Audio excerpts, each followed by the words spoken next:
A shocking medical scandal is unfolding in Austria, where a neurosurgeon is facing criminal charges for allegedly letting her 12-year-old daughter drill a hole into a patient's skull during emergency brain surgery. The unconscious patient had suffered traumatic head injuries and needed a burr hole to relieve pressure, yet prosecutors say the surgeon handed the drill to her daughter and let her perform the procedure herself, despite the child having zero medical training. The girl never should have been inside the operating room in the first place, as strict hospital protocol forbids minors or unauthorized personnel from being present during sterile surgeries, let alone touching the equipment, let alone drilling into patients' skulls. The patient was never informed a child would be involved, and only discovered the truth months later after an anonymous tip led to an investigation. The hospital immediately fired the surgeons involved, and the lead doctor is now on trial for causing bodily harm and abusing her position. Although the patient survived, he reportedly still suffers long-term effects, and the court called the doctor's decision a catastrophic breach of trust and professionalism.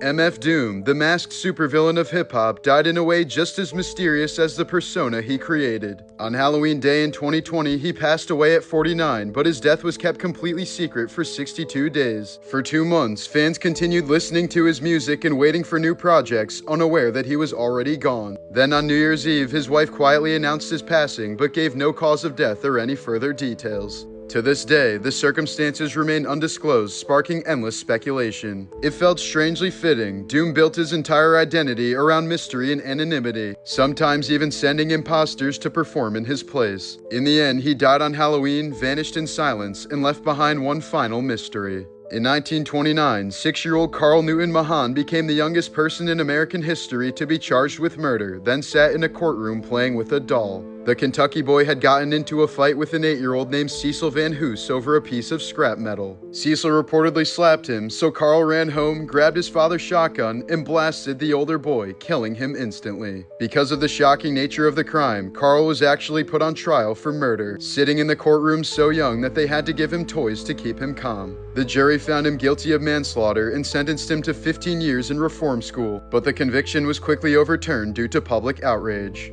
In the 1950s, doctors at Tulane University, led by Dr. Robert Heath, conducted one of the most disturbing neuroscience experiments in history. They implanted an electrode into a woman's brain, right in the region responsible for pleasure, and gave her a button that let her trigger it whenever she wanted. The result was terrifying. She began pressing the button non-stop for hours, then days, completely abandoning her family, her responsibilities, and even basic hygiene. She refused to eat or sleep, ignored everyone around her, and focused only on getting another jolt of artificial euphoria. She pressed it so obsessively that she developed an open, bleeding sore on her finger, but kept going anyway. When doctors finally took the device away, she begged them to give it back, became depressed and agitated, and even showed withdrawal-like symptoms because nothing in real life gave her pleasure anymore. The case horrified researchers so badly that human pleasure center experiments were largely shut down because it proved that if you could manually trigger happiness, it might destroy your ability to live without it. This man is exactly why you should always lock your doors no matter what. Richard Chase, known as the Vampire of Sacramento, was a severely schizophrenic serial killer who believed his blood was drying up since he couldn't get his schlong up. In his twisted mind, the only cure was to drink blood and consume organs to restore himself. He started with wild animals, blending their organs with soda, but in 1977 he escalated, murdering 6 people within a month. He had one horrifying rule: if a door was locked, he walked away, but if it was unlocked, he took it as an invitation from God to enter. Once inside, Chase committed violent crimes so graphic even veteran detectives vomited. He shot his victims, drank their blood straight from the wounds, disemboweled them, cannibalized body parts, and even stuffed animal feces into their mouths. In one case, he decapitated a 22-month-old baby and blended the organs into a drink. Police later found a blender filled with human organs mixed with orange juice, a human smoothie he kept in his fridge like groceries. While in court, he showed zero remorse, insisting that he had to kill or else he would die. Sentenced to death by gas chamber in 1979, even other death row inmates were terrified of him and begged guards to keep him away. But before the state could execute him, Chase overdosed on hoarded antidepressants in his cell and died at the young age of 30. In 2021, 75-year-old cyclist Dave Richards was hit by a drunk driver in Bristol, England, suffering catastrophic injuries that left him with burns across half his face, a shattered pelvis, and the loss of an eye. For years, he avoided mirrors and crowds, haunted by his own face and the looks of strangers. But in 2025, doctors at the Bristol 3D Medical Center gave him something never performed before. A 3D printed facial prosthesis that perfectly matched his skin tone, hair, and eye color. Using detailed scans of his head, they built a custom silicone replacement that restored the face he'd lost. In June of 2010, 7-year-old Kyron Horman proudly posed beside his science fair project on tree frogs at Skyline Elementary School in Portland, Oregon. It would mysteriously end up being the last photo ever taken of him. Moments later, Kyron was seen walking down the hallway toward his classroom and then upright vanished somewhere inside the school building. Despite an immediate search of every classroom, closet, and crawl space, no one ever saw him leave. When he didn't return home that afternoon, police launched one of the largest search efforts in Oregon history, combing the surrounding woods and rivers for months. His stepmother, Terry Horman, was the last person to see him alive but was never charged. 15 years later, the boy who disappeared inside his own school has never been found. David Parker Ray wasn't just a serial killer. He did things to women so horrific that the FBI agents who investigated him needed therapy. In Elephant Butte, New Mexico, he constructed a custom soundproof trailer he called the Toy Box, filled with whips, chains, saws, medical equipment, video cameras, and even a mechanical torture device he built himself. When victims woke up strapped to a gynecologist table, he played a 20-minute audio tape calmly explaining how he was going to rape, torture, and break them over the next several days. Hello there. Are you comfortable right now? I doubt it. Wrists and ankles chained, gagged, probably blindfolded. You are disoriented and scared too, I would imagine. Perfectly normal under the circumstances. Now, you are obviously here against your will. Totally helpless. Don't know where you're at. Don't know what's going to happen to you. You're very scared or very pissed off. I'm sure that you've already tried to get your wrists and ankles loose. No, you can't. Now you're just waiting to see what's going to happen next. You probably think you're going to be raped, and you're f***ing sure right about that.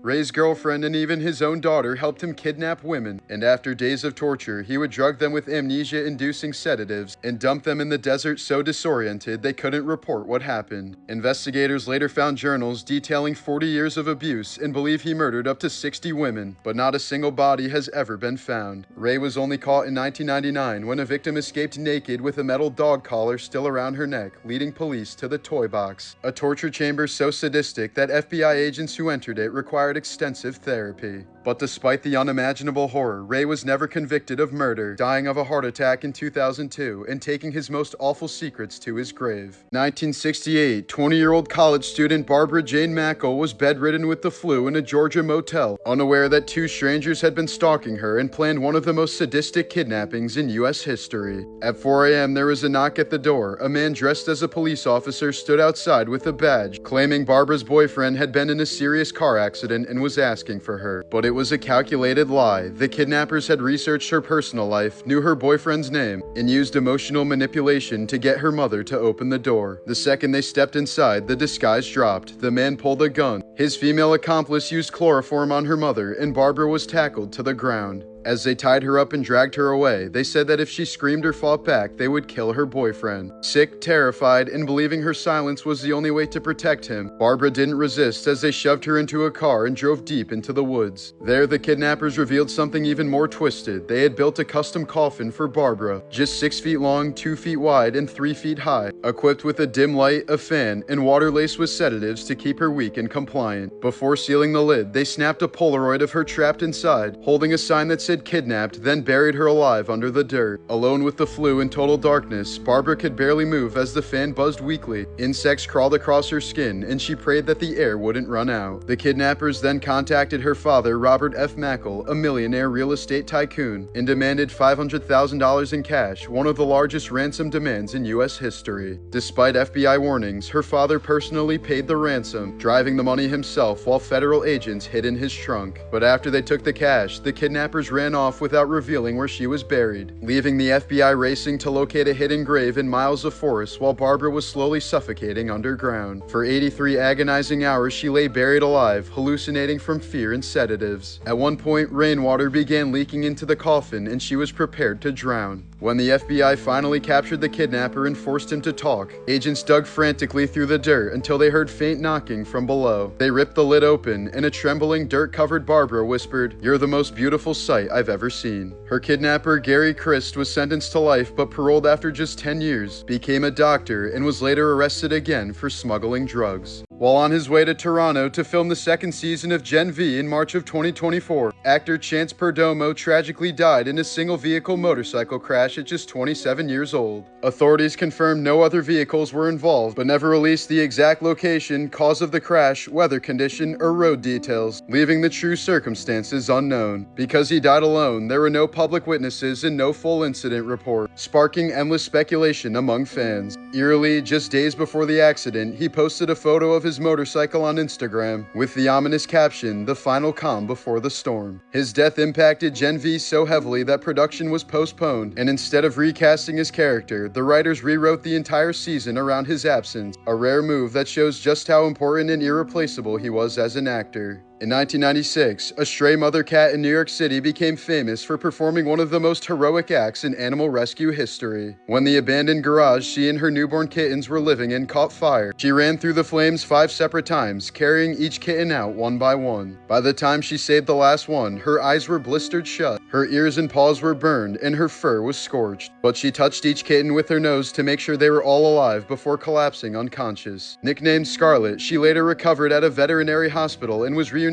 with her kittens, all of whom survived. The story went viral worldwide, and the mother cat and all 5 of her babies were eventually adopted into loving homes. After his mother's death in 1989, actor Michael Caine discovered a family secret she'd hidden for over half a century. He had an older half-brother named David who'd spent his entire life confined to a psychiatric hospital. His mother had given birth to David long before marrying Michael's father, but when the boy developed severe epilepsy and was institutionalized as a teen, she told everyone she was just visiting a cousin each week, never revealing the truth even to her own sons. Caine only learned of David's existence when he was in his 50s, realizing that while he was building a life of fame and fortune, his brother was wasting away in a mental asylum and died completely forgotten. Just a century ago, a Down syndrome diagnosis was a death sentence, as parents were often told not to get too attached. In the early 1900s, the average life expectancy was barely 12 years. Most children died from infections or heart defects long before adulthood, often abandoned in mental hospitals and forgotten by their families. Even by the 1980s, very few people with Down syndrome lived past 25. But today, medicine and compassion have finally caught up. Thanks to modern care and advancements in heart surgery, people with Down syndrome now live well into their 60s and beyond. Proof that what was once a tragedy of neglect is now a story of survival. Julie Andrews had one of the most iconic voices in Hollywood history, but one botched surgery destroyed it forever. Known for Mary Poppins and The Sound of Music, her flawless 4-octane soprano was considered untouchable. But in 1997, a simple procedure to remove harmless nodules went horribly wrong. Surgeons permanently mutilated her vocal cords, leaving her in agonizing pain just to speak. Andrews later sued the hospital and won, but no lawsuit could undo the damage, as the world's most beloved singing voice was silenced forever. This NASA scientist helped land humans on the moon, but his rockets were first built with slave labor in Nazi death camps. Wernher von Braun, the celebrated architect of the Apollo missions, once ran the V-2 rocket program for Adolf Hitler. The rockets were manufactured using prisoners from the Dora Mittelbau concentration camp, who were typically starved, beaten, and worked until they died. Conditions were so brutal that over 20,000 prisoners were killed while making the rockets, far more than the rockets ever killed in combat. But after the war, von Braun wasn't punished.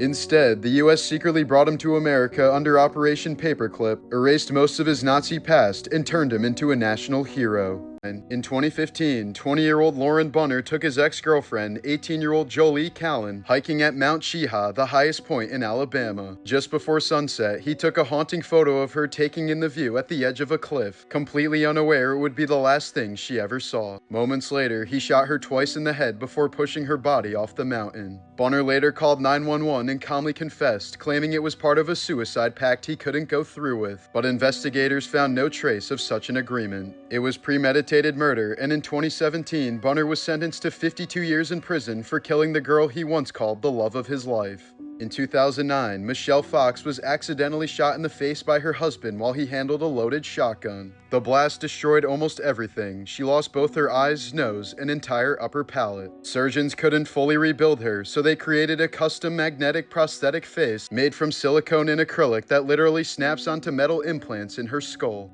She now lives every day with part of her face detachable, a tragic reminder of how one careless moment can erase your identity in a split second. In 1935, Ann Cooper Hewitt, daughter of wealthy inventor Peter Cooper Hewitt, checked into a San Francisco hospital for what she believed was a simple appendectomy, but woke up unknowingly sterilized. Her own mother had secretly convinced the surgeons to tie her fallopian tubes while she was under anesthesia. The motive was pure greed. Anne's father's will stated that if she ever had children, she would inherit millions. But if she died childless, her fortune would revert to her mother. To secure the money, her mother permanently destroyed her ability to have children, then tried to justify it by calling Anne mentally unfit and promiscuous. Anne later sued in one of the most shocking court cases of the 1930s, but despite national outrage, the criminal charges were quietly dropped. The case was settled in private, and Anne's mother never spent a single day in prison. For the rest of her life, Anne struggled deeply with depression and died at just 40 years old, while her mother outlived her by more than a decade and died comfortably in 1969.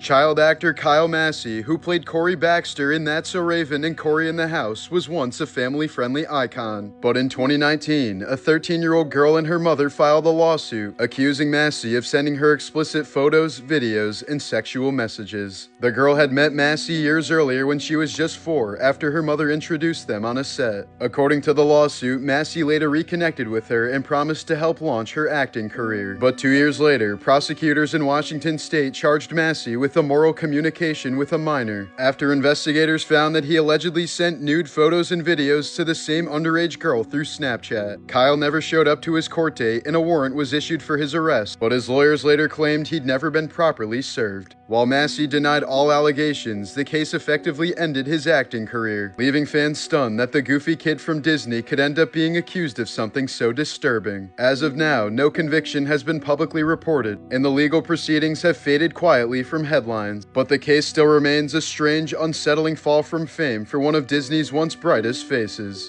They reported her missing, but they already knew exactly where she was, sealed in a plastic bin and left to rot for nearly a year. 12-year-old Mimi Torres Garcia slowly wasted away inside her own Connecticut home, starved, zip-tied, and forced to live in the corner on pee pads like an animal. After her mother withdrew her from school and claimed she was homeschooling, Mimi vanished from the outside world as the adults in her house allegedly tortured her for months. Her aunt even took a photo of Mimi tied up and admitted that she knew the girl was going to die. When Mimi finally succumbed to the torture sometime in late 2024, they didn't call for help. They instead hid her corpse in the basement for months, then stuffed her body into a sealed plastic container and moved it with them to another house. The mother's boyfriend allegedly dumped the container behind an abandoned property, and it sat there for nearly a month until a passerby reported the smell. When police opened it, they found the decomposed remains of a little girl who had once been full of life. As of now, all 3 adults, Mimi's mother, her aunt, and the mother's boyfriend, have been arrested and charged with murder and abuse of a corpse. In February of 2022, 25-year-old Taylor Shabiznis killed her boyfriend in one of Wisconsin's most horrific crimes in modern history.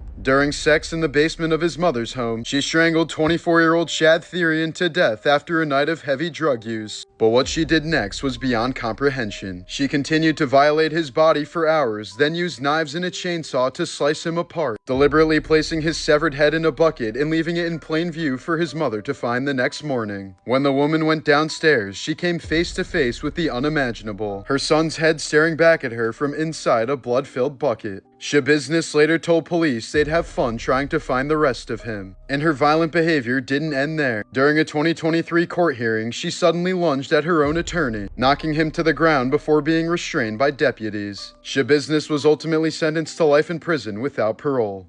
In 2022, 39-year-old Stephen Dierkes was working at Caterpillar's foundry in Illinois when he suddenly slipped and fell into a large vat of molten iron heated to 2,600 degrees Fahrenheit. The human body has zero chance chance at that temperature as he was vaporized instantly. A coworker said part of his body was still on the platform while the rest of it melted like candle wax. OSHA later found several severe safety violations, but nothing could undo one of the most horrific workplace deaths in history. Kazuko Fukuda, dubbed the Woman of Seven Faces, strangled a coworker in 1982 and disappeared, launching one of Japan's longest manhunts in history. But instead of hiding, she reinvented herself over and over, using fake identities, constant moves, and even plastic surgery to change her face. She stayed free for nearly 15 years, long enough that Japan's statute of limitations on murder was about to expire. But just months before time ran out, a diner owner recognized her from a TV show, and police confirmed her identity using fingerprints on a beer bottle. She was finally sentenced to life in 1999, but died in prison just 6 years later. In 1978, 15-year-old Mary Vincent was hitchhiking through California when 51-year-old Lawrence Singleton offered her a ride, a decision that would lead to one of the most horrific crimes in modern history. After gaining her trust, Singleton bound her with rope, brutally sexually assaulted her for several hours, and hacked off both of her arms with a hatchet before throwing her off a 30-foot cliff to die. But Mary somehow found the strength to try and survive. Naked, pouring blood, and mutilated, she packed mud into her wounds to slow the bleeding, then crawled up the steep mountain and walked for miles down a deserted road, leaving a trail of blood behind her. The first car that saw her sped away in shock, but a honeymooning couple eventually stopped and saved her life, wrapping her in towels and racing her to help. While barely clinging to consciousness, Mary gave police a description so accurate that it led to Singleton's arrest within days. But despite the unimaginable brutality of his crime, Singleton served only 8 years before being released on good behavior. And just over a decade later, he struck again just like Mary said he would. In 1997, police found the body of 31-year-old mother of 3 Roxanne Hayes inside his home, stabbed multiple times and left in a pool of blood, murdered after he lured her inside under false pretenses. Singleton was convicted of first-degree murder and sentenced to death, but died of cancer in prison in 2001 while awaiting execution. Mary survived, learned to live with prosthetic arms, and became an artist and advocate for victims' rights. While preparing for his Joker role in Suicide Squad, Jared Leto tried so hard to be edgy that he terrified his own castmates. He reportedly mailed them a dead pig, bullets, pornographic objects, and even a live rat. Some actors also claimed he sent used condoms, though Leto denied this, but multiple sources insist the gifts were so revolting that people genuinely felt unsafe around him. Despite all of his extreme method acting, most of Leto's scenes didn't even make the final movie. And when it finally came out, fans and critics agreed his Joker was one of the worst interpretations ever put on screen. In 1937, 20-year-old Patricia Douglas was hired for what she thought was a film job, only to be taken to a booze-filled MGM party where she was forced to drink and brutally raped by a salesman inside a car. Instead of taking hush money, she did the unthinkable for the era. She filed a lawsuit against MGM, publicly accusing the studio of covering up the crime. But she would find out the hard way that MGM was untouchable. They paid off witnesses, falsified medical records, smeared her as a drunken prostitute, stalked her, and blacklisted her from Hollywood. The case was dismissed, the press mocked her, and her life was completely destroyed. Patricia vanished from the public eye, and Hollywood buried her story for nearly 70 years, until the truth was finally uncovered after she died in 2003.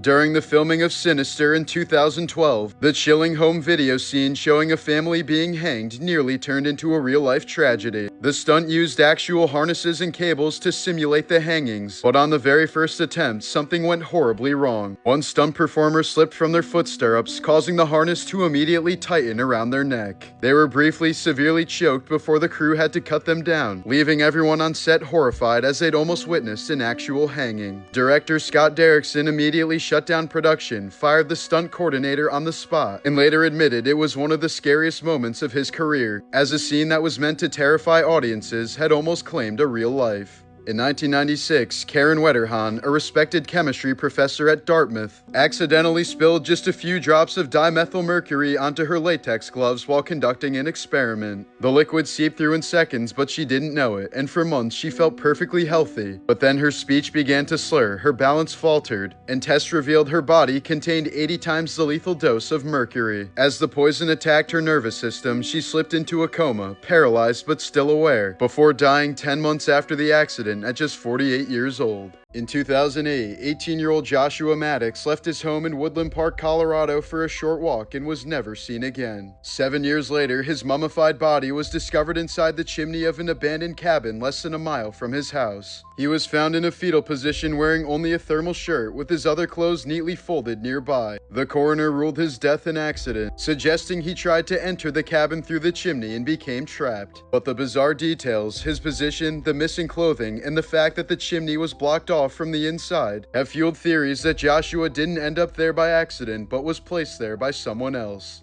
In 1930, a mannequin appeared in the window of a bridal shop in Chihuahua, Mexico, so lifelike that locals swore she wasn't made of wax at all. Her glass eyes, detailed hands, and visible veins fueled rumors that she was the embalmed body of the shop owner's daughter, a bride who died on her wedding day. Nicknamed La Pascualita, she's remained on display for nearly a century, still leaving visitors to wonder if they're looking at a mannequin or a corpse in a wedding dress. This teenage boy uncovered his father's darkest secret, and it cost him his life. In November of 2012, 13-year-old Dylan Redwine vanished during a court-ordered Thanksgiving visit with his father Mark in the mountains of Colorado. From the start, Mark claimed Dylan simply ran away, but investigators grew suspicious when they found the boy's blood splattered across the living room floor and furniture, with cadaver dogs alerting to the scent of human decomposition inside the home and in Mark's truck. Still, without a body, police couldn't arrest him. As the case gained national attention, Mark even appeared on Dr. Phil in 2013, sitting beside his ex-wife and older son to plead his innocence on live TV. But the disturbing truth began to unravel in 2015, when hikers discovered Dylan's partial remains scattered across the woods, while his skull was found miles away with multiple fractures from blunt force trauma. The motive that eventually emerged was almost too grotesque to believe. Dylan had found humiliating photos of his father dressed in women's lingerie and eating feces from a diaper, and told friends he planned to confront him about it. Investigators believe that confrontation happened the night he arrived for Thanksgiving, ending with Dylan being beaten to death, his body dumped in the mountains to hide the evidence. In 2021, nearly a decade after his son went missing, Mark Redwine was convicted of second-degree murder and sentenced to 48 years in prison for killing his own son to silence the disgusting proof of his darkest secrets.